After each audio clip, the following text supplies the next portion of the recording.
सम्मानीय संत समाज, अभी हमने सुना कि गुरु का अर्थ एवं गुरु की पहचान।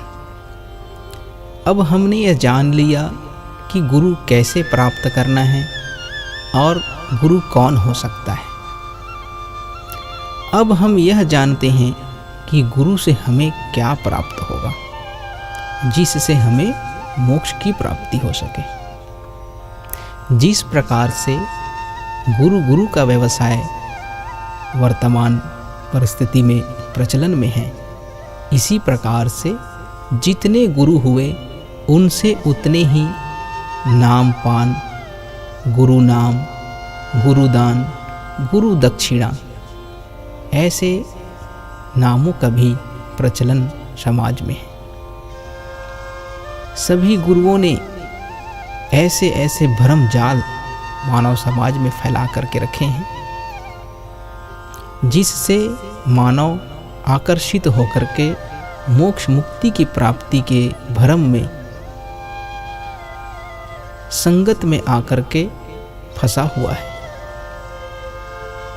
तो हमें सच्चे गुरु की पहचान करनी। अब जब हमें सच्चा गुरु की पहचान हो गई तो हम ऐसे गुरु की तलाश करें कि वह गुरु कहाँ है।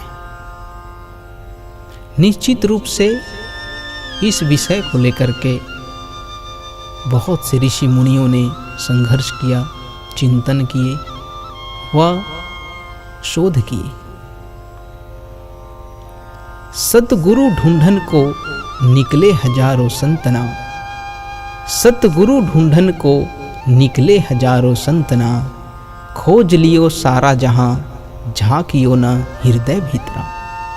थक हार के बैठ गयो जंगल पहाड़ बीचियां, ध्यान लगायो सतनाम को, तब सदगुरु दर्शन होइया, तब सदगुरु दर्शन होइया।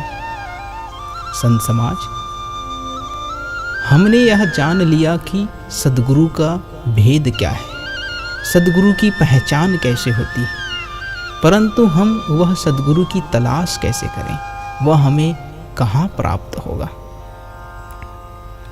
सम्मानीय संतजन, सतगुरु ढूंढन को निकले हजारों संतना, अर्थात सतगुरु की तलाश में लाखों अरबों पूरा मानव समाज लगा हुआ है।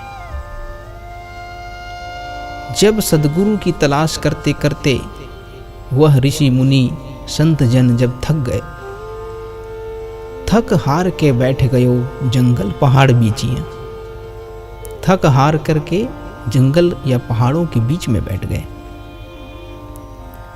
परंतु झांकियो ना हृदय भीतरा, अर्थात अपने अंतर मन की तलाश नहीं की, अपने हृदय को झांक करके नहीं देखे, बस यह भौतिक युग में उसकी तलाश करते रहे। ध्यान लगायो सतनाम को, तब सदगुरु दर्शन होइया, अर्थात जब सतनाम की ध्यान में लीन हो गए, भौतिक युग को त्याग कर, बाहरीकरण को त्याग कर, अंतर्मुखी होकर सतनाम का जाप और सतनाम का ध्यान लगाने लगे, सतनाम के ध्यान में लीन हो गए, तब उन्हें सदगुरु की दर्शन प्राप्त हुई।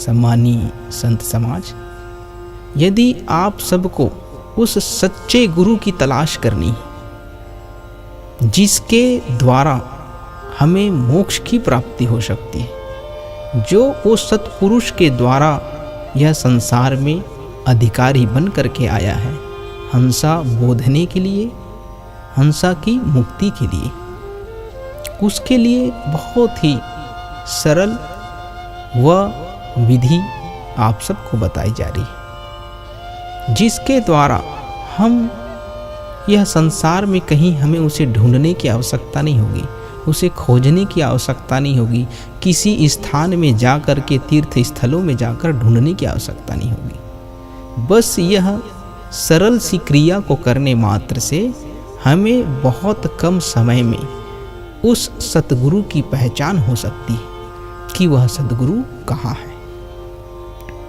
परम पूज्य गुरु घासीदास बाबा जी ने मानव समाज को बहुत ही सरल क्रिया प्रदान की है। संतजन, आप सभी को ज्ञात है कि हर मानव जब ध्यान की अवस्था में जाता है तो शून्य अवस्था में जाता है, अर्थात ना ही वो जीवित अवस्था में होता है ना ही मृत अवस्था में, दोनों के बीच में स्थिर हो जाता है, शून्य। इसी प्रकार से जब हम निद्रा अवस्था में जाते हैं तब भी हम इसी अवस्था में ही होते हैं, न तो हम जागृत होते हैं ना ही हम मृत होते हैं, हम शून्य अवस्था में रहते हैं। और इसी क्षण में हमें वह परम चेतना की प्राप्ति होती है। तो गुरु घासीदास बाबा जी हमें कहते हैं कि जब विश्राम अवस्था में हम जाने वाले हैं तब अपने बिस्तर पे बैठ करके यह चिंतन करिए, मनन करिए और उस सत्पुरुष पिता से निवेदन करिए कि हे परम पिता, हे सद्गुरु, आप कहाँ हैं? मैं गुरु की प्राप्ति हेतु भटक रहा हूँ, मुझे दर्शन दीजिए, अपनी पहचान लखाइए, मुझे दर्शन दीजिए। बस ऐसे ही शब्दों का उच्चारण 4 से 5 बार 10 बार करिए और विश्राम में चले जाइए। फिर सुबह उठें, फिर इसी वचनों को दोहराइए। तो निश्चित रूप से आप देखिएगा कि जैसे जैसे आप इस क्रिया को करते चले जाते हैं तो हम अंतिम जो विचार लेकर के विश्राम करते हैं, तो हमारे विश्राम होने के पश्चात हमारा शरीर तो शून्य अवस्था में चला जाता है, परंतु हमारी बुद्धि जो है जागृत होती है, जो अवचेतन मन को जागृत करती है और हमारा अंतिम विचार सद्गुरु की तलाश है। तो हमारे अंतर मन में वह प्रश्न गूंजते रहता है। या वैज्ञानिकों ने भी यह सिद्ध किया है कि जब हम यदि अंतिम विचार लेकर के सो जाएं तो सुबह उठते ही हमें प्रथम विचार वही आता है जो हमने विश्राम से पहले लिया था, हमने पहले सोचा था। इसी प्रकार से जब हम अपने मन में गुरु की तलाश की वर्णन करेंगे, खोज करेंगे, तो आपके शरीर के अंदर उस परम पिता का अंश जिसे हम आत्मा चेतना कहते हैं वह विद्यमान है। आप अपनी जुबान से हो सकता है कि आप असत्य कहें, गलत बोल जाएं, परंतु आपकी आत्मा कदापि गलत नहीं बोल सकती, वो आपको अवगत कराएगी। आपकी अंतर आत्मा ही आपको दर्शन करा देगी कि वह सद्गुरु कौन है, वह कहाँ है, वो कैसा दिखता है। और ऐसे फिर सद्गुरु के शरण में जाइए और उनसे फिर आप शरणागत होकर के वह गुरु से दीक्षा धारण करिए, उनसे ज्ञान प्राप्त करिए। बोलिए गुरु घासीदास बाबा की जय। अब जब हमें वह गुरु प्राप्त हो जाए तो गुरु से हमें क्या मिलता है? नाम पान। और इस नाम पान का भी इस समाज में भ्रमजाल फैला हुआ है। हजारों गुरुओं ने इस नाम पान पे भी समाज को भ्रम में डालकर माया जाल में फंसा कर रखा है। नाम पान प्राप्त करना, गुरु नाम, गुरु दक्षिणा, गुरु दीक्षा, गुप्त नाम, इस तरह से समाज में प्रचलन में। परंतु जिस नाम से आत्मा की मुक्ति है या वह परम अवस्था को प्राप्त करता है, उस सच्चे नाम को कौन दे सकता है?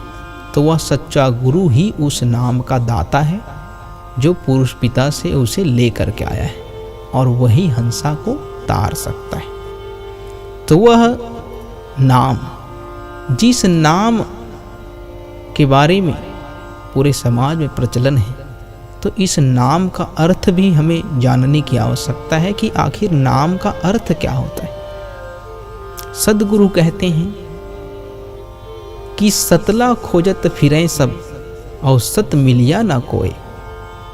नित्य आत्म मनन जो करत है, पावत बिरले कोय। वह सच्चे नाम को वही मानव प्राप्त कर सकता है। नाम ही अपना अर्थ दर्शाता है। नाम 3 अक्षरों से मिलकर बनता है, न, अ और म। न का तात्पर्य है नित्य, अ का आत्म और म का अर्थ है मनन। नित्य आत्म मनन करना, वही नाम का तात्पर्य। अब किस नाम की? जो गुरु हमें नाम देगा। कौन सा नाम? यह नाम पर पूरे संसार में भ्रम है।